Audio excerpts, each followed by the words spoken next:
Hi hello ಎಲ್ಲರಿಗೂ ನಮಸ್ಕಾರ. Welcome to Swathi channel. ಇವತ್ತಿನ ವಿಡಿಯೋದಲ್ಲಿ ಪ್ರತಿ ಮಹಿಳೆಯರಿಗೂ ಅಡುಗೆ ಮನೆಯಲ್ಲಿ ಉಪಯೋಗ ಆಗುವಂಥ ಕಿಚನ್ ಟಿಪ್ಸನ್ನು ಈ ವಿಡಿಯೋದಲ್ಲಿ ಶೇರ್ ಮಾಡ್ತಿದ್ದೀನಿ. ಪ್ಲೀಸ್ ನನ್ನ ಚಾನಲನ್ನು ಸಬ್ಸ್ಕ್ರೈಬ್ ಮಾಡಿ, ಪಕ್ಕದಲ್ಲಿರೋ ಬೆಲ್ ಐಕನ್ ಕ್ಲಿಕ್ ಮಾಡಿ, ನನ್ನ ಎಲ್ಲ ನೋಟಿಫಿಕೇಷನ್ ಬರುತ್ತೆ.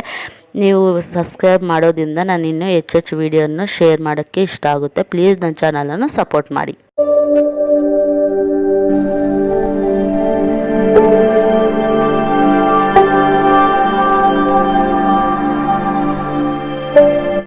ಪ್ಲೀಸ್ ನನ್ನ ಚಾನಲನ್ನು ಸಬ್ಸ್ಕ್ರೈಬ್ ಮಾಡಿ, ಸಪೋರ್ಟ್ ಮಾಡಿ. ಫಸ್ಟ್ ಟಿಪ್ ಏನಂದರೆ, ನಾವು ಬಾಳೆಹಣ್ಣು ತರ್ತಾ ಇರ್ತೀವಿ, ಅದು ಬೇಗ ಈ ರೀತಿ ಬ್ಲ್ಯಾಕಾಗಿ ಮಚ್ಚೆಗಳು ಬಂದುಬಿಟ್ಟು ಅದು ಕೆಟ್ಟೋಗ್ತಾ ಇರುತ್ತೆ, ಬೇಗ ಹಣ್ಣಾಗಿಬಿಟ್ಟು. ಅದಾಗ್ದಿರ ನಾವು ಈ ರೀತಿ ಪ್ಲಾಸ್ಟಿಕ್ ಪೇಪರನ್ನು ತಗೊಂಡು ಈ ರೀತಿ ಮೇಲೆ ಅದನ್ನು ಗಂಟು ಹಾಕಿ ಇಡುವುದರಿಂದ ಅದು ಮಚ್ಚೆಗಳು ಬರೋದಿಲ್ಲ ಮತ್ತು ನಮಗೆ ಬೇಗ ಹಣ್ಣಾಗಿ ಕೆಟ್ಟೋಗೋದಿಲ್ಲ, ತುಂಬ ದಿನ ಬರುತ್ತೆ.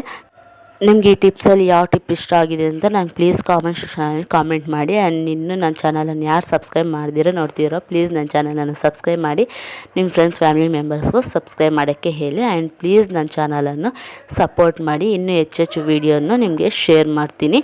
ಮತ್ತು ನಾವು ಮನೆಯಲ್ಲಿ ಈ ರೀತಿ ಮೊಸರನ್ನು ಮಾಡ್ತೀವಿ, ಅದು ಬೇಗ ಹುಳಿ ಆಗಿಬಿಟ್ಟಿರುತ್ತೆ ಮತ್ತು ನಮ್ಮ ತಿನ್ನೋಕ್ಕೆ ಇಷ್ಟ ಆಗೋದಿಲ್ಲ. ಆಗ ಹುಳಿ ಆಗದಿರ ನಾವು ಯಾವ ರೀತಿ ಇಟ್ಕೊಂಡ್ರೆ ಹುಳಿ ಆಗದಿರೋ ಇರುತ್ತೆ ಅಂತ ಈ ಟಿಪ್ಪನ್ನು ತೋರಿಸ್ತಿದ್ದೀನಿ. ನಾವು ಫಸ್ಟು ಮೊಸರು ಆಗಿದ ತಕ್ಷಣ ನಾವು ಈ ರೀತಿ ಬೌಲಲ್ಲಿ ವಾಟರನ್ನು ಹಾಕ್ಬಿಟ್ಟು ಅದ್ರ ಒಳಗಡೆ ನಾವು ಈ ರೀತಿ ಮೊಸರನ್ನು ಇಡೋದ್ರಿಂದ ಹುಳಿ ಆಗೋದಿಲ್ಲ. ಮತ್ತು ಇದ್ರ ಜೊತೆಗೆ ನೀವು ಕೊಬ್ಬರಿಯನ್ನು ಕೂಡ ಒಂದು ಸ್ಪೂನಷ್ಟು ಕೊಬ್ಬರಿಯನ್ನು ಕೂಡ ಹಾಕಿ ಇಡ್ಬೋದು, ಹುಳಿ ಆಗದಿರೋ ತುಂಬ ಚೆನ್ನಾಗಿರುತ್ತೆ. ಮತ್ತು ನಾವು ಹ್ಯಾಂಡ್ ಬ್ಯಾಗ್ಸನ್ನು ಯೂಸ್ ಮಾಡ್ತಾ ಇರ್ತೀವಲ್ಲ, ಅದರಲ್ಲಿ ನಾವು ಕೀಸನ್ನು ಹಾಕ್ಕೊತಾ ಇರ್ತೀವಿ. ಬೀಗ ಈ ರೀತಿ ಬೀಗ ಹಾಕ್ಕೊಂಡಿದ್ರೂ ನಮಗೆ ಬೇಗ ಸಿಗೋದಿಲ್ಲ. ನಾವು ಯಾವ ರೀತಿ ಹಾಕ್ಕೊಂಡ್ರೆ ನಮಗೆ ಕೀ ಬೇಗ ಸಿಗುತ್ತಂತೆ ಈ ಟಿಪ್ಪನ್ನು ತೋರಿಸ್ತಿದ್ದೀನಿ. ಫಸ್ಟ್ ನಾವು ಸೇಫ್ಟಿ ಪಿನ್ಗೆ ಬೀಗವನ್ನು ಹಾಕ್ಕೊಂಡು ಈ ರೀತಿ ಒಳಗಡೆ ಜಿಪ್ ತೆಗೆದ್ಬಿಟ್ಟು ಆ ಸೇಫ್ಟಿ ಪಿನ್ನನ್ನು ಈ ರೀತಿ ಹ್ಯಾಂಗ್ ಮಾಡ್ಕೊಂಡಿದ್ದರಿಂದ ನಮಗೆ ಕೀ ಬೇಗ ಸಿಗುತ್ತೆ, ನಾವು ಹುಡ್ಕೊಳ್ಳೋ ಅಷ್ಟು ಇರೋದಿಲ್ಲ. ನೆಕ್ಸ್ಟ್ ಟಿಪ್ ಬಂದುಬಿಟ್ಟು, ನಾವು ಕರ್ಚಿಪನ್ನು ಯೂಸ್ ಮಾಡ್ತಾ ಇರ್ತೀವಿ, ಆ ಕರ್ಚಿಪ್ಗೆ ಈ ರೀತಿ ಸೇಫ್ಟಿ ಪಿನ್ನು ಮತ್ತು ಕೀಯನ್ನು ಹಾಕ್ಕೊಂಡು ಕರ್ಚಿಪ್ಗೆ ಈ ರೀತಿ ಹ್ಯಾಂಗ್ ಮಾಡಿಕೊಂಡು ನಾವು ಬ್ಯಾಗಲ್ಲಿ ಇಟ್ಕೊಳ್ಳೋದ್ರಿಂದ ನಾವು ಕರ್ಚಿಪ್ ತೆಗ್ದಿದ ತಕ್ಷಣ ನಮಗೆ ಈ ಕೀ ಅನ್ನೋದು ಸಿಗುತ್ತೆ. ಈ ಟಿಪ್ ಕೂಡ ನೀವು ಯೂಸ್ ಮಾಡ್ಕೋಬೋದು. ಕರ್ಚಿಪ್ ಯಾಕಂದರೆ ಮೇಲೇ ಇರುತ್ತೆ, ನಮ್ಗೆ ಬೇಗ ಸಿಗುತ್ತೆ, ಹುಡ್ಕೊಳ್ಳೋ ಅಷ್ಟು ಕೂಡ ಇರೋದಿಲ್ಲ. ಈ ರೀತಿ ತೆಗ್ದಿದ ತಕ್ಷಣ ನಮಗೆ ಕೀ ಅನ್ನೋದು ಸಿಗುತ್ತೆ. ನಿಮಗೆ ಈ ಎರಡು ಟಿಪ್ಸಲ್ಲಿ ಯಾವ ಟಿಪ್ ಇಷ್ಟ ಆಗಿದೆಯೋ ಆ ಟಿಪ್ಪನ್ನು ನೀವು ಯೂಸ್ ಮಾಡ್ಕೋಬೋದು. ಈ ಟಿಪ್ಸ್ ಕೂಡ ತುಂಬಾ ಚೆನ್ನಾಗಿರುತ್ತೆ. ನೀವು ಹ್ಯಾಂಡ್ ಬ್ಯಾಗ್ಸನ್ನು ತಗೊಳ್ಳೋರು ಈ ರೀತಿ ಹ್ಯಾಂಗ್ ಮಾಡ್ಕೋಬೋದು. ಮನೆಯಲ್ಲಿ ಈ ರೀತಿ ವೇಸ್ಟ್ ಆಗಿರೋಂಥ ಕ್ಲಿಪ್ಪನ್ನು ತಗೊಂಡು ಯಾವ ರೀತಿ ನಾವು ಯೂಸ್ ಮಾಡ್ಕೋಬೋದು ಅಂತ ತೋರಿಸ್ತೀನಿ. ಈ ಕ್ಲಿಪ್ಗೆ ಈ ರೀತಿ ಡಬಲ್ ಟೇಪ್ ಪ್ಲಾಸ್ಟರನ್ನು ಹಾಕ್ಬಿಟ್ಟು ನಾವು ಗೋಡೆಗೆ ಈ ರೀತಿ ಮೆಚ್ಚಬೇಕು. ಈ ರೀತಿ ಮೆಚ್ಚಿಬಿಟ್ಟು ನಾವು ಯೂಸ್ ಮಾಡುವಂಥ ಮಾಸ್ಕನ್ನು ಈ ರೀತಿ ಹ್ಯಾಂಗ್ ಮಾಡ್ಕೋಬೋದು. ಈ ಟಿಪ್ ಕೂಡ ನಿಮಗೆ ತುಂಬ ಹೆಲ್ಪ್ಫುಲ್ ಆಗುತ್ತೆ. ಈ ರೀತಿ ನಾವು ಮಾಸ್ಕನ್ನು ಈ ರೀತಿ ತುಂಬ ಚೆನ್ನಾಗಿ ಹ್ಯಾಂಗ್ ಮಾಡ್ಕೋಬೋದು. ಇನ್ನೊಂದು ಟಿಪ್ ಕೂಡ ನಿಮ್ಗೆ ತೋರಿಸ್ತೀನಿ.